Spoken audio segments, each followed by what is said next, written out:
नमस्कार। अब हम आपको बताएंगे क्लास 10 लेसन नंबर 1 प्रश्नावली। लास्ट प्रश्नावली है 1.4 का फर्स्ट क्वेश्चन। ये आपका इस फर्स्ट लेसन की लास्ट प्रश्नावली है, ध्यान देना। इसमें देखिए क्वेश्चन कह रहा है कि 13 31 25 13/31 25 को बिना विभाजन, जो हमारा प्रश्न है उसमें कह रहा है बिना लंबी विभाजन किए हुए निम्नलिखित परमेय संख्याएं शांत या अशांत आवर्ती हैं। यही हमको प्रश्न बताना है, यही हमको हल करना है। तो कैसे आप जानोगे कि कोई भी परमेय संख्या शांत है कि अशांत है ना।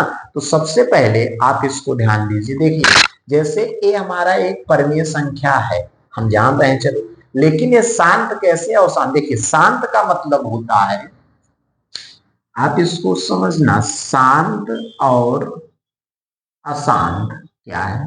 देखिए शांत का मतलब होता है कि जब आप इसमें से इस संख्या को भाग दें और वह पूर्णतः विभाजित हो जाए तो हम कह सकते हैं कि वह शांत दशमलव है।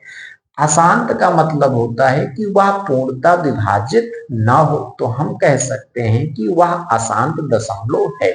मतलब देखो इसमें साफ साफ आ रहा है शांत दशमलव, लेकिन आवर्ती कह रहा है। इसमें ध्यान दें, मतलब जैसे बार बार कोई संख्या आवर्त, क्लियर, समझ में आया ना। तो अब इसमें जो है हम इसको कैसे इसको हम हल करेंगे, इसका एक सूत्र होता है, ध्यान देना। यहीं पर मैं लिख ले रहा हूं,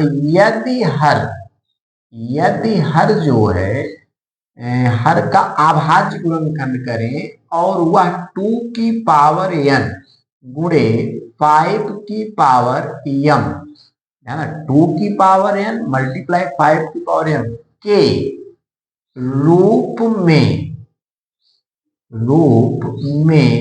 है तो शांत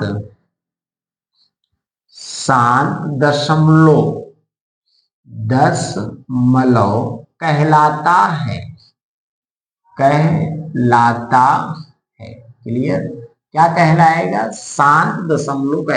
यदि इसका जैसे ये हमारी संख्या जो 31 25 है क्या है, हर है।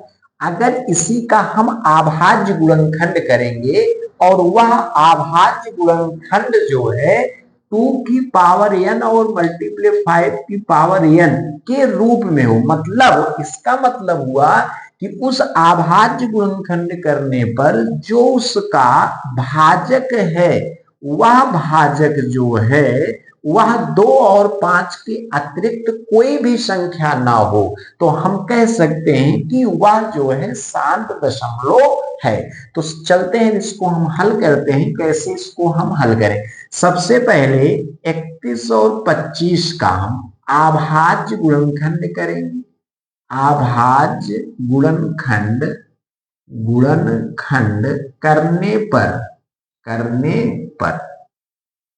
इसमें हम क्या लिखेंगे, 31 25, आप इसको अभाज्य गुणनखंड करेंगे, इकाई 5 तो 5 छंग 23, 5 दूनी 10, 50 25, 5 एकम 5, 5 दूनी 10, 50 25। क्लियर, 5 दूनी 10, 50 25, 50 25, 5 एकम 5, समझ में आया।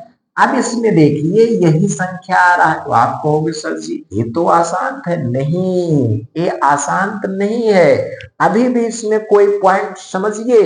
इसका मतलब ये हुआ कि जैसे 2 की पावर n है और मल्टीप्लाई 5 की पावर m है तो n और m एक पूर्णांक है, और पूर्णांक का मतलब होता है कि जैसे n के स्थान पर हम 0 भी लिख सकते हैं, 1 2 3 ना। तो यहां पर क्या अगर हम 2 की पावर 0 लिख दें और मल्टीप्लाई, ध्यान देना इसको हम लिखेंगे कैसे, इसको जब हम लिखेंगे तो ये हमारा क्या है, 5 कितनी बार है, 1 2 3 4 5, तो इसको क्या हम लिख सकते हैं 2 की पावर 0 मल्टीप्लाई 5 की पावर 5, क्या लिख सकते हैं कि नहीं। कहोगे सर जी अगर हम 2 की पावर 0 लिखेंगे तो इसका तो 0 आता है। नहीं, यही तो आप नहीं समझ रहे हैं प्यारे बच्चों।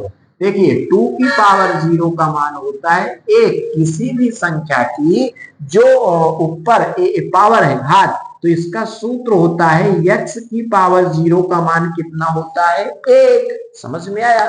तो इसी प्रकार से हम कहेंगे कि जब 2 की पावर 0 रहेगा तो उसका मान 1 होगा। अगर यहाँ पर 1 रखेंगे तो क्या इसके आंसर में कोई डिफरेंट होगा, भिन्न होगा? नहीं होगा। फिर इसको गुणा करेंगे, फिर से वही संख्या प्राप्त हो जाएगी। तो हम कह सकते हैं कि यह हमारा एक शांत दशमलव है। समझ में आया ना? तो इसी प्रकार से अगर जैसे हम दूसरा एग्जाम, जैसे मान लीजिए मैंने लिख दिया 17/8, क्लियर?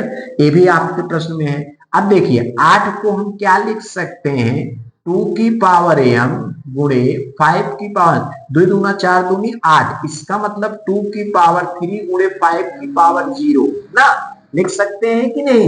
इसका मतलब ए भी हमारा क्या है, शांत दशमलव के रूप में है। तो इसी प्रकार से आप इसको हल करना, अगर इसका हर जो है 2 की पावर n मल्टीप्लाई 5 की पावर n के रूप में है तो वह जो है शांत है, नहीं तो अशांत है। ये इसी को हम बिना विभाजन प्रक्रिया किए बिना, ध्यान देना, तो आप इसको तो आपको हल करना पड़ेगा। इतना हल करके आप यहीं पर एक लाइन लिख देना कि यह 2 की पावर n गुणे 5 की पावर m के रूप में है, अतः यह शांत आवर्ती या प्रसार या दशमलव है। क्लियर? इसमें कोई डाउट? खूब बढ़िया से इसको आप समझना। ये आपका प्रश्नावली जो है आपका पूरा कंप्लीट हो गया है। ध्यान देना, लेसन 1 में जितने भी प्रश्नावली है मैंने सभी से कि आप इसको रिवीजन करना और इसको बार बार हल करना, और मुझे आशा है कि आपको बेहतर तरीके से समझ में आया होगा। बहुत बहुत अपना ख्याल रखिएगा।